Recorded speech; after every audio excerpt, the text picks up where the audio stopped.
দান সদাকা আল্লাহর কাছে খুব বেশি পছন্দের। দান সদকা করার জন্য সম্পদ লাগে না, আমার কথা শোনেন। দান সদকা করার জন্য সম্পদ লাগে না, কলিজা লাগে, মন লাগে।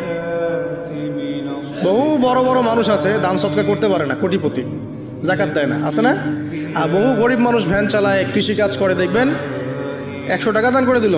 মন থাকতে হয়, মন, কলিজা বড় থাকতে হয়। তো যাদের কলিজা বড়, মন বড়, তারা দান সদকা করতে পারবে ইনশাআল্লাহ। আর যার মন বড়, সেখানেই তো আল্লাহ নূর আসবে। সংক্ষিপ্ত মনে কি, সংকীর্ণ মন আল্লাহ নূর কোত্থেকে আসবে? কথা বুঝতে পারে নাই? তো দান সদকা বাড়ান। আপনি 1 টাকা দান করেন, 5 টাকা দান করেন, হালাল রিজিক থেকে 1 টাকা দান করেন, সেটা আল্লাহর কাছে অনেক বেশি পছন্দের। একটা হাদিসে নবী সাল্লাল্লাহু আলাইহি ওয়াসাল্লাম বলেছেন, হালাল উপার্জন থেকে আল্লাহর বান্দারা যখন একটা খেজুরও দান করে, আল্লাহ পাক সেই একটা খেজুরকে আস্তে আস্তে বড় করতে থাকেন, বড় করতে থাকেন, বড় করতে থাকেন।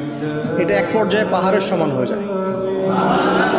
কিয়ামতের মাঠে মানুষ তার দান এবং সাদাকার যে ছায়া, এই ছায়ার নিচে অবস্থান করবে। আপনার বিপদ হয়েছে, দান সদকা করেন, বিপদ দূর হয়ে যাবে ইনশাআল্লাহ।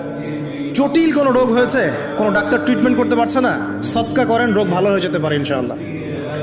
সদকার ব্যাপক ফজিলত আছে। সদাকা, দান সদাকা, দোয়া, এগুলো তাকদিরের যে বিপদ আপদগুলো আছে না, ঝুলে আছে, আমাদের তাকদিরে বিপদ আছে না।